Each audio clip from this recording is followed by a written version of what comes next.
Now to another part of the world. British Prime Minister Keir Starmer says he plans to, quote, get on with governing after his party suffered brutal losses in local council elections last week. Now, even though the results of that race don't have bearing on Parliament, pressure is mounting from within Starmer's own party for him to step down. Joining us now to explain how we got here and what Starmer's odds are for keeping his job is our in-house Brit. That's Dave Merritt, Bloomberg Senior Executive Editor, and frankly, our boss. Not the only reasons that we're having no stress here whatsoever today.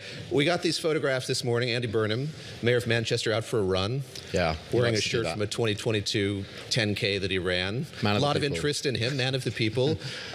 We have you. We don't have Lizzie Burden here. If Lizzie were here, I'd ask her, what is Manchesterism? This is a thing we keep hearing a lot about, and he's going to have to define it. But as he kind of makes this bid, or we assume he will, what is his brand of politics that he's bringing forward? I think that is what everyone's asking, and I think he's obviously much less familiar this side of the Atlantic. He's been a politician for a long time. He was in Tony Blair's cabinet back in the day, but for the last few years, he's been the mayor of Manchester. And the King of the North is one of the other nicknames. I've seen that a couple places, yeah. To bandy around. And look, Manchester as a city has been booming economically. Yeah. It's been outpacing the rest of the country. And how much is that attributable to Andy Burnham's policies? That can be debated, but you know, he's very, very popular as politicians go. Not many of them are very popular these days, as you know. But when you look at the range of options that Labour have got after this disastrous local election result that you just referenced, he seems to be the person that everyone thinks might have the best chance of beating these insurgent parties, because of course British politics is fracturing. You've got Reform, led by Nigel Farage, and a rising Green Party, led by this guy called Zach Polanski, and they're eating votes on the left and the right. The Labour Party, to the extent that it's looking impossible for them to win next time. Remember, this is just 2 years, not even 2 years, after a huge landslide victory for the Labour Party. And this is one of the extraordinary things in British politics now, is that no one seems to be able to run the country for very long, even with a huge landslide, before their position has been questioned. It looks like they're going to have to resign. Well, let's step back for a sec, because how did we get here? And is this a fait accompli? Is he done? And how long? Are we talking Liz Truss, head of lettuce duration, or can he hang in there and still fight for his job? As I'm checking this morning, there are no British papers with some perishable goods on the cover. That hasn't happened yet. Counting down the days, because Starmer is saying he's going to stay in post. We have a bit of a timeline. Actually, I recommend, this is a bit of a thorny tale, I recommend going to Bloomberg.com this morning. Alex Wickham, who's our political editor in London, has written a piece. It's a big take today on Bloomberg.com.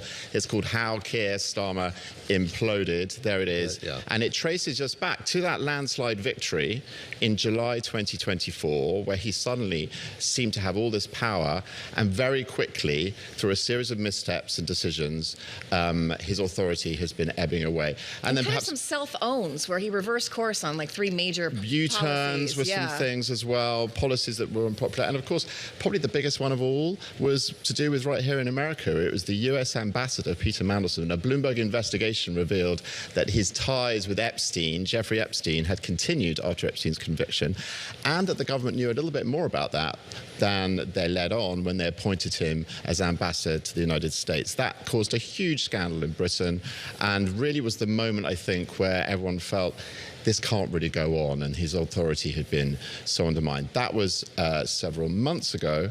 Cut back to last week, where things really kicked into gear. We had Wes Streeting, who was the health secretary, resigning from the cabinet right on the day, or the news was leaked on the day the King was making his speech. So kind of designed for maximum impact, undermining the government's agenda right there.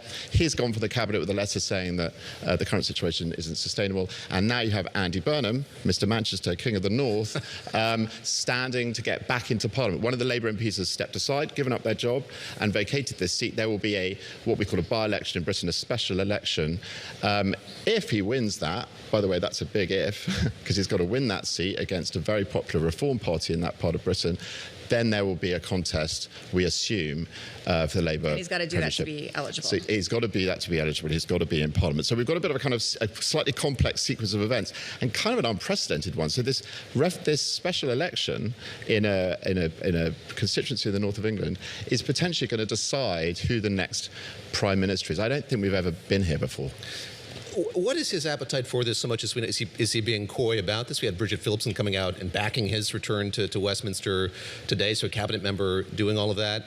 As we see Starmer adamant that he's sticking with this. Is Andy Burnham out front saying that he wants this to be the case? So are the knives out, I guess is what I want to know. Yeah, the knives haven't been quite out in the open. I think they're still kept in the sheaths at this point. And you've got cabinet members saying things like, well, we need our best players on the pitch, if we're going to beat reform. But, Andy Burnham had a go at getting a seat just a few months ago, and it was blocked by Keir Starmer's allies who run the Labour Party. Said, no, you cannot do this because it was seen as too much of a risk. And again, now that they're saying, fine, you can go ahead, it shows even more that his power and authority has been leaching away. And maybe in public he is saying he's going to keep fighting and he's going to keep on with the job and all these things. But in private, perhaps, you assume if he's allowing Andy Burnham so easily to come back in, there's an acceptance that maybe his time might be up. And Nigel Farage is doing what at this point? Sitting back and smiling? That's my other question. Is there a cigarette and a pint, as he normally does.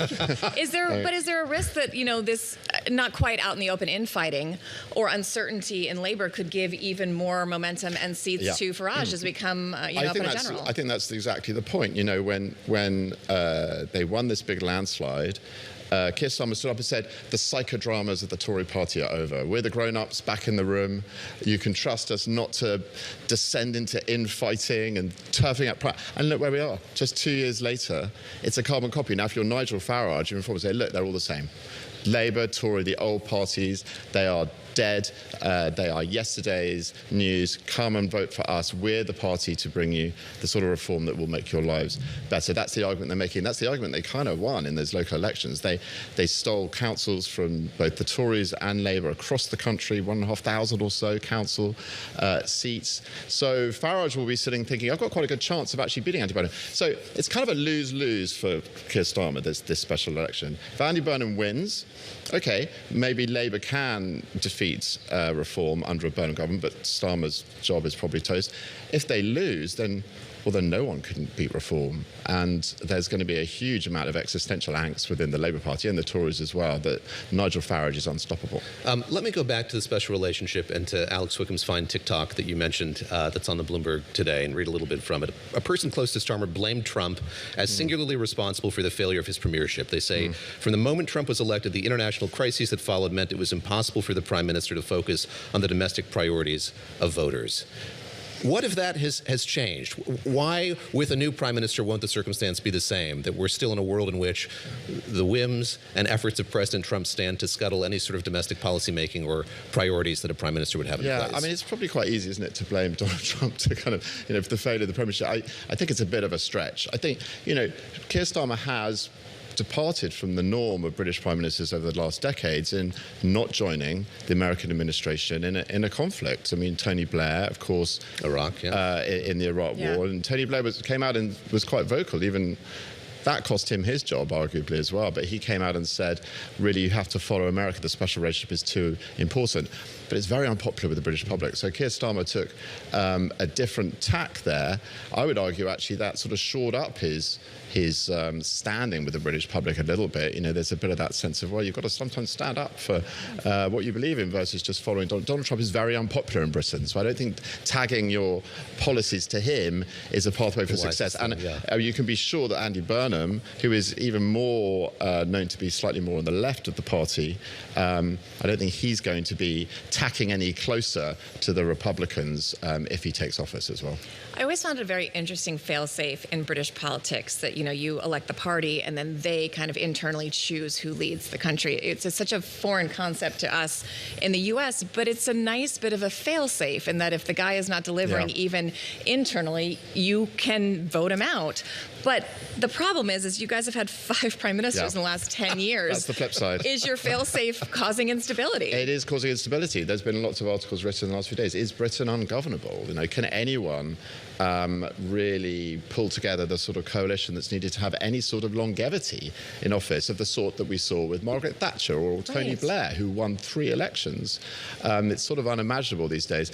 I don't know. I mean, I think a lot of it comes down to personality and communication as well. Keir Starmer did win a big election victory, but actually when you looked under the hood of the numbers, it was kind of a broad but shallow victory. A lot of people had very thin majorities. And remember, the Tories have been in power for all this time, the psychodramas, Brexit.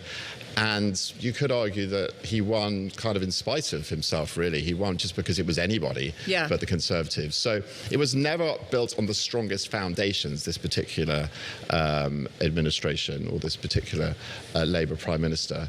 But, you know, someone with the personality, this is what they hope. Someone like Andy Burnham, who has proved to be that he has longevity in Manchester. Can you replicate that?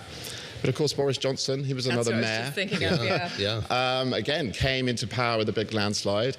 And then not long after, again, that power dissipated. And that parliamentary mechanism that you just referenced kicks into gear, and people decide that they have to tough them out. I saw Jeremy Corbyn expressing some sympathy for Keir Starmer in The Guardian this morning. In the minute that we have left with you, a big theme of Alex's piece is the rise of nationalism throughout the UK. How much does that stand to kind of shape British politics here this year? Absolutely. Right as we speak, there are 2 marches going on in London, and the police have a huge operation to try to keep them apart. One is this one led by this nationalist Tommy Robinson called Unite the Nation, and the other one is a pro-Palestine march. So, and there are many, many people, there's many police trying to keep the order on the streets. You know, there is a lot of emotion in this. Farage taps into this very effectively, and we've seen that success he's had at the ballot box. Andy Burnham's message is going to be to try to unite things and create a coalition. We're going to have to see if that's possible.